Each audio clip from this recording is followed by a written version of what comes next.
괴로움과 두려움 있을 때 주 예수 앞에 달아여라. 내일을 염려하지 말고 주 예수께 아뢰라. 주 예수 앞에 달아여라. 주 우리의 친구니 무엇이나 근심하지 말고 주 예수께 아뢰라. 죽음 앞에 겁을 내는 자여 주 예수 앞에 달아여라. 하늘나라 바라보는 자여 주 예수께 아뢰라. 주 예수 앞에 달아여라. 주 우리의 친구니 무엇이나 근심하지 말고 주 예수께 아뢰라. 오늘 함께 읽으실 하나님 말씀은 갈라디아서 4장 12절에서 20절입니다. 형제들아, 내가 너희와 같이 되었은즉 너희도 나와 같이 되기를 구하노라. 너희가 내게 해롭게 하지 아니하였느니라. 내가 처음에 육체의 약함으로 말미암아 너희에게 복음을 전한 것을 너희가 아는 바라. 너희를 시험하는 것이 내 육체에 있으되 이것을 너희가 업신여기지도 아니하며 버리지도 아니하고 오직 나를 하나님의 천사와 같이 또는 그리스도 예수와 같이 영접하였도다. 너희의 복이 지금 어디 있느냐? 내가 너희에게 증언하노니 너희가 할 수만 있었더라면 너희의 눈이라도 빼어 나에게 주었으리라. 그런즉 내가 너희에게 참된 말을 함으로 원수가 되었느냐? 그들이 너희에게 대하여 열심내는 것은 좋은 뜻이 아니요 오직 너희를 이간시켜 너희로 그들에게 대하여 열심을 내게 하려 함이라. 좋은 일에 대하여 열심으로 사모함을 받음은 내가 너희를 대하였을 때뿐 아니라 언제든지 좋으니라. 나의 자녀들아, 너희 속에 그리스도의 형상을 이루기까지 다시 너희를 위하여 해산하는 수고를 하노니 내가 이제라도 너희와 함께 있어 내 언성을 높이려 함은 너희에 대하여 의혹이 있음이라. 아멘. 예수님이 하나님의 아들이시란 말은 예수님이 하나님이시라는 뜻입니다. 사람의 아들은 사람이고 하나님의 아들은 하나님이시니까 말입니다. 그런데 예수님은 원래 하나님이신데 사람으로 이 땅에 태어나셨습니다. 예수님은 우리가 당하게 된 죄의 벌 죽음을 대신 당하셔서 우리를 속량하셔야 하는데 사람이 아니고서는 죽을 수 없기 때문입니다. 예수님은 또한 율법을 지켜야 하는 이스라엘 사람으로 태어나셨습니다. 예수님은 율법을 다 지키심으로써 아브라함의 자손에게 약속된 모든 축복을 상속받으셔서 우리에게 나눠 주실 수 있었기 때문입니다. 우리가 이 예수 그리스도를 믿을 때 하나님은 우리에게 하나님의 아들이신 예수의 영 성령을 보내주셔서 우리가 예수님과 하나가 되게 하십니다. 그래서 예수님의 죄사함이 내 것이 되게 하십니다. 예수님의 의로움이 내 것이 되게 하십니다. 예수님이 가지신 영원한 생명이 내 것이 되게 하십니다. 예수님이 가지신 하나님 아들의 자격이 내 것이 되게 하십니다. 하나님 나라를 우리가 상속받게 하십니다. 우리는 율법을 지켜서 의로워질 수 없습니다. 영생을 받을 수 없습니다. 율법을 지켜서 의로워지고 영생을 받으려다가는 실망의 실망을 거듭할 뿐입니다. 이 예수님을 믿는 믿음으로 말미암는 구원 말고는 다른 구원의 길이 없습니다. 그런데 갈라디아 교회는 이 복음을 떠났습니다. 이 예수님을 믿는 믿음으로 말미암는 구원 말고는 다른 구원의 길이 없는데 도로 율법을 지켜서 의로워지고 영생을 얻고 하나님의 복을 받겠다고 했습니다. 거짓 설교자들의 가르침에 넘어갔기 때문입니다.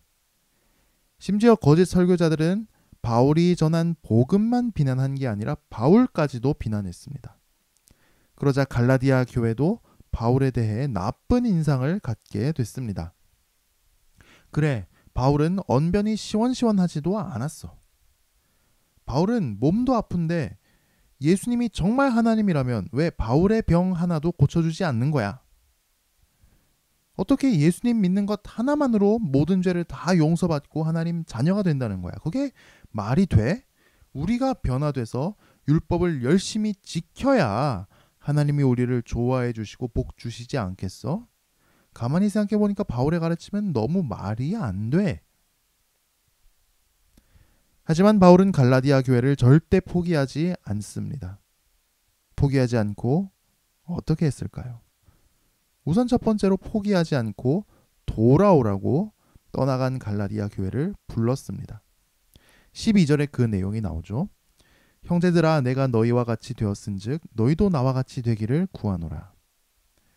바울은 유대인 중에 유대인이었고 율법 준수에 열정이 가득했던 사람입니다. 그런데 바울이 예수님을 만나고 예수님을 믿게 되고 예수님을 전하게 되면서 바울은 변합니다. 바울은 이방인들을 예수님께로 인도하기 위해서 자신이 이방인처럼 되었다고 말합니다. 유대인들만의 정결의식, 음식법, 안식일 준수를 버렸습니다. 그것으로 의롭다함을 얻는 게 절대 아니기 때문입니다. 그것들은 하나님 백성의 표지가 아니기 때문입니다.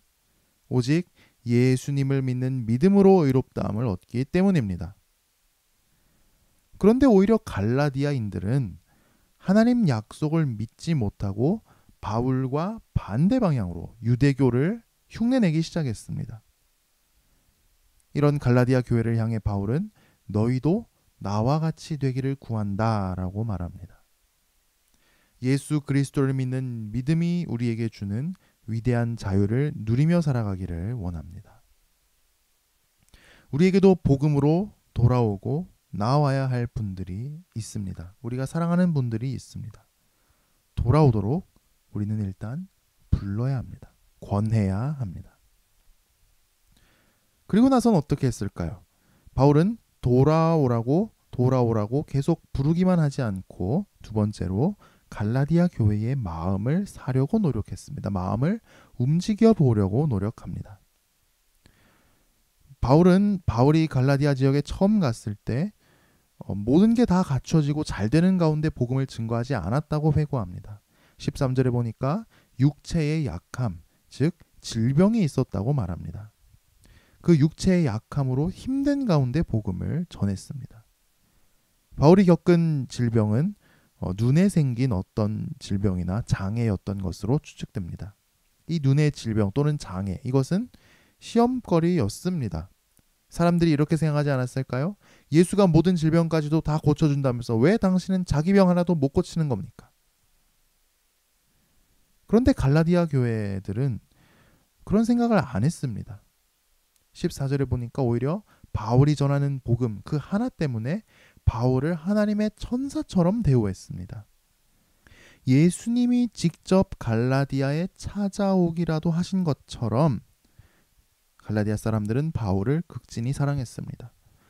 바울은 그때 기억을 되살리며 갈라디아 교회를 설득합니다. 여러분이 나를 그렇게 환영해 주지 않았습니까? 여러분은 내 아픈 눈을 대신하기 위해서 여러분의 눈이라도 뺏어줄 정도로 나를 사랑해 주었습니다. 여러분이 전에 내게 베풀었던 그 축복은 지금 어디 있습니까?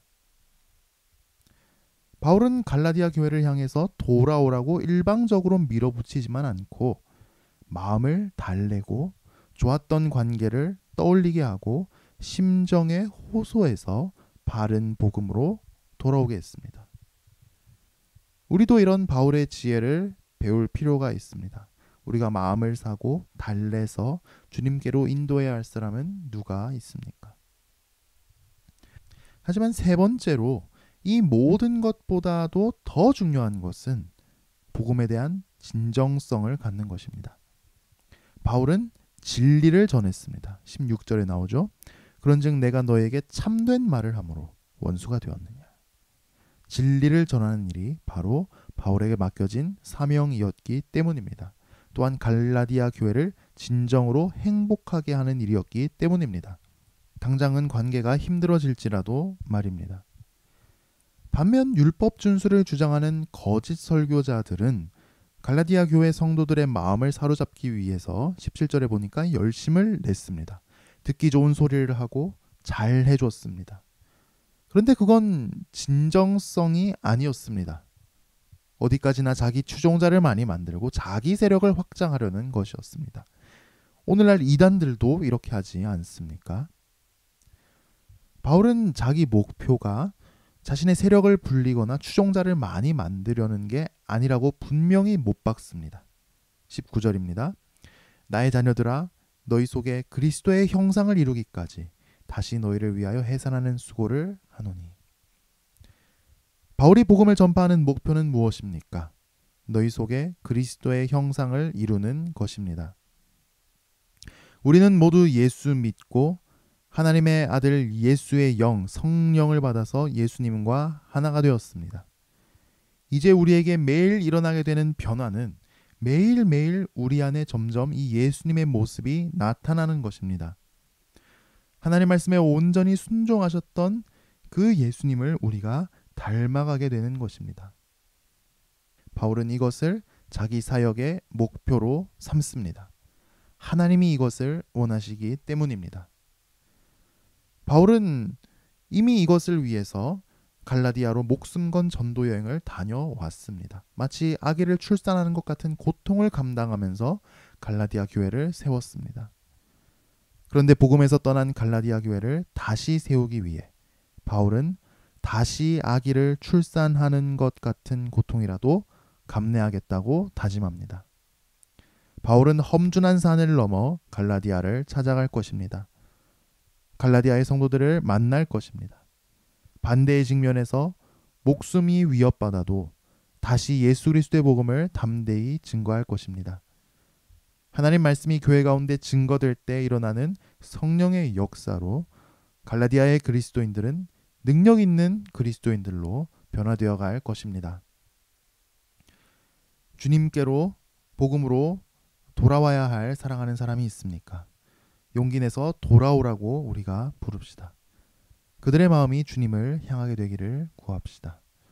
우리가 복음에 합당한 진정성 있는 삶을 삽시다.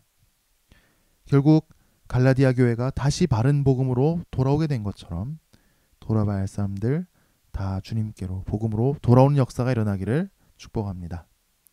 함께 묵상합시다.